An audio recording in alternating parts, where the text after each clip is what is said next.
do you think about when I say the word pig? You think about a little pink animal laying around in a puddle of mud on a farm, or think about your favorite breakfast meat, bacon. Most people think about domesticated pigs, but I'm going to come to you today and talk to you about. I'm going to tell you the facts about the cousin wild feral swine. I'll give you again with a little bit of a history. There's evidence that there's wild hogs dating back to the 16th century. They're in 35 out of 51 states now in the United States. They're in every state in the United States. According to the Department of Agriculture, they're found in every county in the state of Alabama, which I reside in the state of Alabama. They've estimated the hog population in Henry County, the county that I live in, by itself at 150,000 wild hogs, just in this county.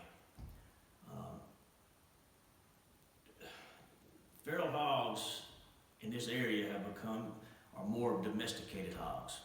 And when I say that, I mean by they're hogs that have got out of hog pens. They got away from the farmers, and once they got away, they went domesticated. They went feral. So they came from domesticated to feral, and it's real easy for one of them to do that because they can survive really well in any elements outside of a farm. There's records say there's probably over 7 million wild hogs just in the United States alone. So that gives you a little idea of the history. They were brought over here and turned loose as a game animal for some of them to hunt because they wasn't aware of the damage that they were capable of doing. Now I want to talk to you about the characteristics of the hogs. Wild hogs have distinct characteristics. They have tusk, what they call the cutters and the wetters. The wetters are on the top. Teeth here, as you see here on these diagrams, these illustrations, and the wetters are on the bottoms. The bottoms are designed to cut. They're very sharp. The wetters on the top, when the hog, you encounter a wild hog, and they start popping their gums, as we say, wow, you can actually hear it. What they're doing is those cutters are going against their wetters, and they're sharpening those. And that's a defense mechanism. They can multiply very quickly, and when I say that is, you take a sow, she can have anywhere from 6 to 12 pigs, little piglets. Well, out of those, say she has 6 pigs, out of those 6, 4 are sows. Those 4 sows can start mating and having pigs of their own at 6 months of age. So you can do the math and figure it. If you got 4 sows and out of 6, and each one of them can have up to 12 piglets, you can figure how well they can populate and get out of control. In order for you to maintain a livable habit with wild feral hogs, you have to manage 85%. And when I say manage, I mean you have to dispatch 85 or kill 85% of the population of wild hogs in order for you to be able to maintain life with them. That's impossible to do. I can tell you that from experience. It's impossible to do it.